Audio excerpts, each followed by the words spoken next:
Bismillahirrahmanirrahim. Assalamualaikum warahmatullahi wabarakatuh. Halo semuanya, perkenalkan nama saya Asyifah Hilman Nuraisa, mahasiswi semester 5 jurusan Bimbingan Konseling Islam di UIN Sunan Gunung Jati Bandung. Pada kesempatan kali ini saya akan memberikan materi tentang cinta dan pernikahan dalam Islam. Siapa yang tidak mengenal kata cinta? Cinta telah hadir sejak zaman Nabi Adam diciptakan dan kemudian diciptakanlah Hawa sebagai pasangan hidupnya. Cinta juga merupakan fitrah alami manusia dan tanpa keberadaan cinta, orang menyebutnya sebagai perasaan yang hampa. Cinta juga banyak memberikan inspirasi dan pengorbanan, akan tetapi cinta jugalah yang kadang membawa kesengsaraan bagi mereka yang merasakannya.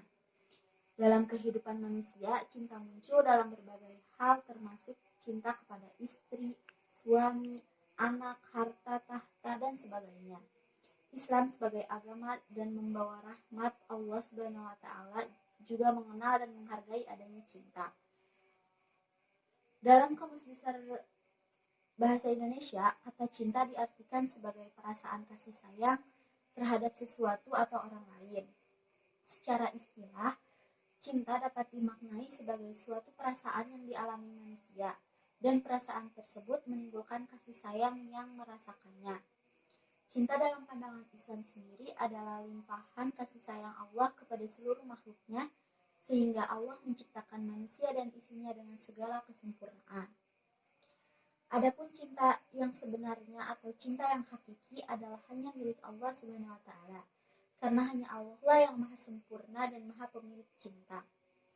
Dalam pengertian lain, Islam juga memandang cinta sebagai dasar persaudaraan antar manusia dan perasaan yang melandasi hubungan dengan makhluk lain, seperti pada hewan dan tumbuhan. Cinta adalah salah satu pokok kehidupan dalam Al-Quran, kata cinta juga disebutkan sebagai sinonim atau persamaan kata, seperti dalam Quran Surat Ali Imran ayat 14, yang artinya, dijadikan indah pada pandangan manusia kecintaan kepada apa-apa yang diingini, yaitu wanita-wanita, anak-anak, harta yang banyak dari jenis emas, perak, kuda pilihan, binatang-binatang ternak, dan sawah ladang. Itulah kesenangan hidup di dunia, dan di sisi Allah lah tempat kembali yang baik atau surga. Cinta memang suatu perasaan yang tidak mungkin manusia untuk tidak merasakannya.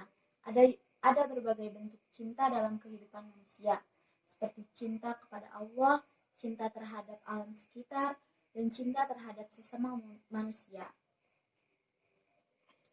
Pada dasarnya, Islam memandang rasa cinta sesama manusia adalah suatu fitrah dan wajar terjadi. Dan cinta juga dapat diwujudkan dengan saling tolong-menolong dan menjalin silaturahmi. Adapun Islam tidak membolehkan umatnya untuk menyalahgunakan cinta, yaitu untuk hal-hal yang dilarang dalam agama. Misalnya fenomena pacaran sebelum nikah yang sudah menjadi budaya masyarakat saat ini. Cinta yang semestinya dapat muncul apabila seseorang menikah dan berumah tangga atas dasar cinta kepada Allah. Pada hakikatnya, cinta adalah menyangkut kehidupan spiritual dan emosional seseorang. Dan cinta yang paling benar adalah cinta kepada Allah. Cinta sendiri dapat menjadi energi yang menggerakkan kehidupan manusia jika dilakukan dengan cara yang benar. Kemudian yang selanjutnya yaitu pernikahan. Pernikahan atau nikah artinya adalah terkumpul dan menyatu. Menurut istilah lain juga dapat berarti ijab qabul, yang mengharuskan perhubungan antara sepasang manusia yang diucapkan oleh kata-kata yang ditujukan untuk melanjutkan ke pernikahan, sesuai peraturan yang diwajibkan oleh Islam. Pernikahan sendiri adalah suatu ikatan suci yang menyatukan dua insan yang saling mencintai. Pernahkah kalian merasakan bahwa cinta yang Anda rasakan semakin memudar? Atau benarkah pasangan Anda sudah tidak mencintai Anda lagi? Menurut pendapat salah satu seorang ahli psikoterapis dalam perkawinan dan keluarga, mengatakan bahwa ada 5 tahapan perkembangan dalam perkawinan. Yang pertama, yaitu romantik. Pada tahap ini, biasanya dirasakan oleh pasangan yang baru saja menikah. Setiap saatnya penuh dengan rasa cinta, kasih sayang, dan saling mengisi. Hampir setiap harinya, dalam tahap ini tidak ada perselisihan yang terjadi. Biasanya mereka juga melakukan kegiatan secara bersama-sama. Kemudian tahap kedua, yaitu distress. Pada tahap kedua ini, sudah mulai terjadi perselisihan karena salah satu di antara mereka ada yang merasa paling benar dan pada akhirnya saling menyalahkan, marah, kecewa, dan lain sebagainya. Posisi seperti ini sangat rawan karena pasangan akan mengalihkan perhatiannya pada hal lain, seperti menjalin hubungan dengan orang lain yang dirasa nyaman, mengalihkan perhatian sepenuhnya pada pekerjaan, anak, dan hal-hal lain sehingga tidak ada waktu untuk bersama lagi. Bila keadaan ini terus berlanjut secara terus-menerus dalam jangka waktu yang lama, maka akan berakibat pada perceraian. Kemudian tahap ketiga yaitu knowledge dan awareness. Setelah bisa bertahan pada tahap kedua, maka akan masuk pada tahap ketiga ini. Pada tahap ini, pasangan akan berusaha untuk saling mengerti dan menghargai terjadinya konflik. Biasanya, kalau pasangan sudah sampai pada tahap ketiga, maka mereka akan sering mencari informasi atau cara untuk kebahagiaan rumah tangga kepada siapa saja. Bisa kepada tetangga, mengikuti seminar, membaca buku, atau mungkin ke psikiater. Kemudian tahap keempat, yaitu transformation. Tahap berikut ini akan mengalami perubahan dikarenakan sudah mendapatkan cara atau kiat-kiat dari pihak lain tentang kebahagiaan rumah tangga. Sehingga pasangan akan membuktikan bahwa dia adalah pasangan yang terbaik dan tidak salah memilihnya. Pada tahap ini juga sudah terjadi perkembangan pemahaman secara menyeluruh tentang perkawinan. Kemudian tahap terakhir yaitu real love.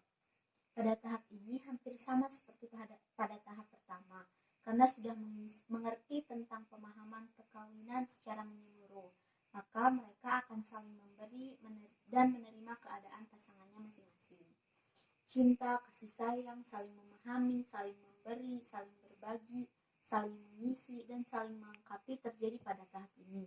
Di tahap ini sudah tidak ada lagi yang saling menyalahkan dan keegoisan.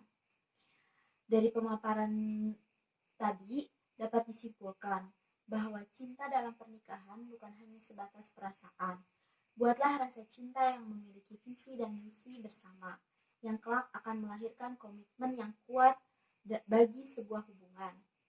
Karena hanya komitmenlah yang memiliki peran paling utama dalam menjaga keutuhan rumah tangga. Sedangkan cinta hanyalah pemanis dalam sebuah hubungan pernikahan yang telah lama terjalin. Yakinlah, semakin kuat komitmen yang dimiliki, maka semakin lihai pula untuk melihat segala kebaikan dari pasangan kita. Sekecil apapun kebaikan itu, kelak cinta itu akan terus bertumbuh hingga akhir hayatmu, berkat rasa syukurmu yang senantiasa melambung tinggi.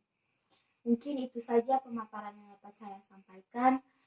Mohon maaf apabila ada kesalahan. Ditutup saja dengan doa. Rabbana atina fid dunya hasanah wa fil akhirati hasanah wa qina adzabannar. Wassalamualaikum warahmatullahi wabarakatuh.